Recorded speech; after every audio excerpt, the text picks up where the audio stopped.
जय हिंद दोस्तों, स्वागत है आपका एक बार फिर GK and current affairs by CK sir में। दोस्तों आज संडे और मैं एक बार फिर से हाजिर हूं आप लोगों के क्वेश्चनों का आंसर लेकर के। तो आज मैं आप लोगों के क्वेश्चंस का रिप्लाई दूंगा। तो हो सकता है कि आपका भी क्वेश्चन जो है इस वीडियो में पिक हो गया हो। और यही नहीं दोस्तों, आप लोगों के अगर दिमाग में कोई क्वेश्चन है तो आप जो है मेरे को कमेंट करके पूछ सकते हो सकता है कि अगले संडे को आपका क्वेश्चन पिक हो जाए। तो इस वीडियो को कंप्लीट देखिएगा और अभी तक आप मेरे चैनल को सब्सक्राइब नहीं किए हैं तो चैनल को सब्सक्राइब कर लीजिए और बेल आइकन पर दबा करके ऑल पर क्लिक कर लीजिए, क्योंकि इसी तरह का हेल्पफुल कंटेंट दोस्तों मैं यहाँ लेकर के आते रहता हूँ। तो आइए चलते हैं वीडियो के तरफ। तो दोस्तों पहला कमेंट से जो मोहम्मद शाहरुख जी लिखने वाले हैं और ये लिखते हैं, सर मेरा जमीन जिस पर मेरा घर है वहाँ मेरे परिवार को रहते 65 साल हो गया है, लेकिन मेरे गाँव का एक व्यक्ति बोल रहा है कि मेरा जमीन है, जमीन उसके बाप के नाम पर सर्वे हो गया है, प्लीज़ सर कोई उपाय बताइए। तो देखिए मैं आपको एक चीज़ बता दूं दोस्त कि देखिए सर्वे उसके नाम पे हो गया है।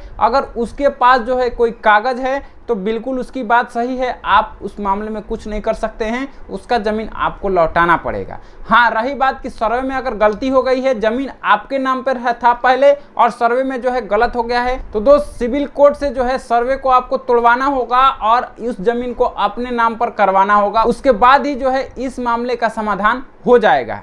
अगला जो कमेंट है वो लिखने वाले हैं आर के सिंह जी और ये लिखते हैं, sir ji please help me. Sir मेरे पिताजी ने किसी को कट के वाला बनाकर ज़मीन दिया कि जब मेरे पास पैसा होगा तो मैं वापस ले लूँगा, लेकिन वह आदमी कुछ सालों के बाद वह ज़मीन अपने नाम और कुछ ज़मीन वह अपने भाई के नाम करवा लिया है, जबकि उसका केस नंबर और जमाबंदी नंबर दोनों गलत है।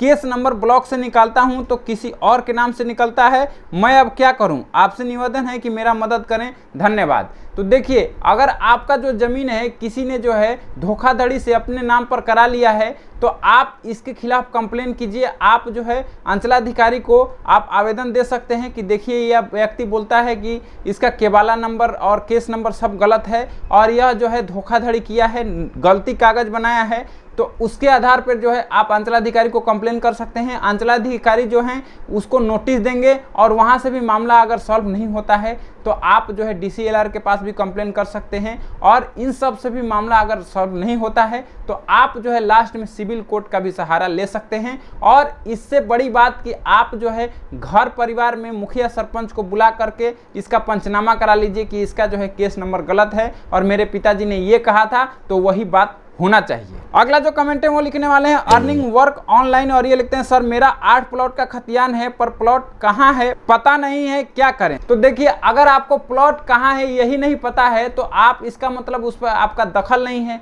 तो आप जो है गांव का जो है उस मौजे का नक्शा लीजिए, उस पर जो है पूरा प्लॉट वाइज आपका दिया हुआ है कि इस प्लॉट कहाँ है, ये प्लॉट कहाँ है। तो आप अपने प्लॉट नंबर का उस पर मिलान कर लीजिए कि ये मेरा प्लॉट कहाँ है। उसके बाद में जो है आप अमीन को पकड़िए और उससे जो है आपके ज़मीन का निपटारा हो जाएगा कि ये ज़मीन जो है कहाँ पर है। अगला जो कमेंट है वो लिखने वाले हैं गोविंदा शाह गोंड जी और ये लिखते हैं, सर आम गैर मजरूआ जमीन सर्वे में बंदोबस्त होगा कि नहीं, अगर होगा तो किस जाति में हो सकता है? तो देखिए आम जो गैर मजरूआ ज़मीन है यह किसने बता दिया आपको कि सर्वे में जो है किसी व्यक्ति के नाम पे होगा? उसके लिए अलग प्रक्रिया है। सर्वे जो है एक मैप को अपडेट करने की प्रक्रिया है। तो इसमें जो है गैर मजरूआ आम ज़मीन हो या गैर मजरूआ खास ज़मीन हो, यह गवर्नमेंट के नाम से ही खाता खुलेगा और यह कोई जाति विशेष के नाम पे खाता नहीं खुलेगा और ना ही आपके नाम पे खाता खुलेगा। अगला जो कमेंट है वो लिखने वाले हैं मुकेश दास जी और ये लिखते हैं, सर मेरे दादाजी के 2 शादी हुई थी और पहले बीवी से 2 लड़के हैं और दूसरे बीवी से 1 लड़का है, तो मुझे ये बताइए कि ज़मीन का कितना हिस्सा लगेगा, दादा दादी अब नहीं है। तो देखिए हिंदू सक्सेशन एक्ट कहता है कि अगर आपकी 2 शादियां हैं, अगर पहले वाली बीवी ने यह लिखवा लिया है कि मेरे को जो है आधा हिस्सा चाहिए, तभी जो है वो एग्री है, तभी जो है उसका आधा हिस्सा लगेगा बीबी के नाम पे। और अगर ऐसा नहीं लिखवाया है उन्होंने शादी से पहले, तो अब जो है उनके 3 बेटे हैं तो तीनों बेटों में बराबर हिस्सा लगेगा। अगला जो कमेंट है वो लिखने वाले हैं राकेश सिंह और ये लिखते हैं, संयुक्त परिवार में अर्जित किया हुआ जमीन दादा और चाचा लोगों के नाम पर है, क्या नए सर्वे में सभी ज़मीन का बंटवारा होगा या जो ज़मीन जिसके नाम से है उसी के नाम पर रह जाएगा? Please reply Rakesh Saran. तो देखिए मैं आपको बता दूं कि यह सर्वे हो रहा है, आप लोगों के आपसी बंटवारे के लिए सर्वे नहीं हो रहा है। यह जो है एक मैप को अपडेट करने की प्रक्रिया है। तो मैं आपको बता दूं कि इसमें जो है आपका आपसी बंटवारा नहीं होगा, वो आपको जो है खुद करना होगा। और इसमें जो है जिसके नाम पे जमीन है उसी के नाम पे इसका खाता खुलेगा, यह बिल्कुल क्लियर है। तो आपको जो है अगर बंटवारा करना है तो वह जो है आप मान मनोवल से कर लीजिए, या फिर जो है पंचनामा करा लीजिए, या फिर जो है उसका पार्टीशन म्यूटेशन कैसे कराना है उसके लिए मैं एक अलग वीडियो बना दिया हूँ। आई बटन पे आप क्लिक करेंगे तो आपको वह वीडियो मिल जाएगा, आप जाकर के वह वीडियो देख लीजिए। अगला जो कमेंट है वो लिखने वाले हैं नंद किशोर हेम्ब्रम जी, और ये लिखते हैं सर मैं आपको बता दूं वही रास्ता जो मेरी गांव से निकलता है, लेकिन एक प्रॉब्लम है, गांव से निकला रास्ता में जिस व्यक्ति का है वो व्यक्ति रास्ता के लिए नहीं छोड़ रहा है, ऐसे में क्या करें हम सब, क्योंकि उसी होकर हम सब जाते हैं, प्लीज़ हमें बताइए सर, रिप्लाई में दीजिए। तो देखिए मैं आपको बता दूं कि अगर वह रास्ता जो है सर्वे से पहले का है तो वो रास्ता जो है पक्का आपके मैप में जो है यानी आपके मौजे का जो नक्शा है उसमें उसको दिखाया गया होगा कि यह जो है ये रास्ता है और कितने चौड़ा है और कितना लंबा है।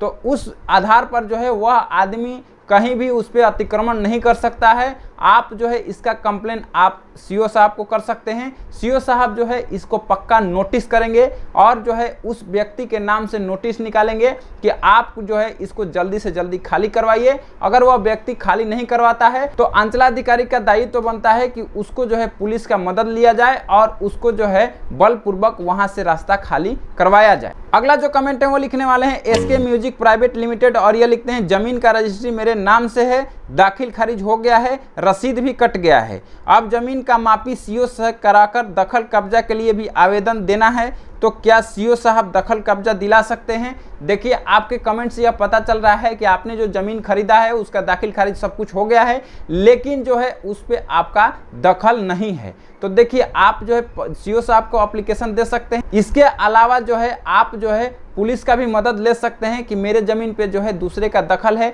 अदरवाइज जो है सीओ साहब भी जो है नोटिस देते हैं थ्रू जो है थाना जो है उसमें आपका हेल्प करेंगे कि आप जो है उस ज़मीन को ले लीजिए शांतिपूर्ण ढंग से, और वहाँ पर जो है उस आदमी को बेदखल किया जाएगा जो आपका ज़मीन दखल कराया है। अगला जो कमेंट है वो लिखने वाले हैं रंजीत राय जी, और ये लिखते हैं सर मेरा जमीन का दाखिल खारिज नहीं हुआ है और जिस पार्टी से लिए हैं वह मर गए हैं, तो फिर हम क्या कर सकते हैं, कुछ उपाय है क्या सर, रिप्लाई दीजिए प्लीज़ सर। तो देखिए मैं आपको एक चीज़ बता दूं कि जो आदमी से आपने ज़मीन लिया है वह मर गया हो तो इससे कोई दाखिल खारिज पे आपका फ़र्क नहीं पड़ता है। आप जो है इसका आवेदन अंचलाधिकारी को दे दीजिए और आपका जो है काम हो जाएगा। तो दोस्तों यही थे आज के कमेंट बॉक्स। आशा है कि यह कमेंट बॉक्स आप लोग को अच्छा लगा होगा, और प्लीज़ रिप्लाई दीजिएगा कि यह कमेंट बॉक्स मुझको कंटिन्यू करना चाहिए नहीं करना चाहिए। और दोस्तों अभी तक आप मेरे चैनल को सब्सक्राइब नहीं किए हैं तो चैनल को सब्सक्राइब कर लीजिए और बेल आइकन पर दबा करके ऑल पर क्लिक कर लीजिए, क्योंकि ऐसे ही हेल्पफुल कंटेंट दोस्तों मैं यहाँ लेकर के आते रहता हूँ। तो मिलते हैं नेक्स्ट वीडियो में एक नए टॉपिक के साथ, तब तक के लिए जय हिंद।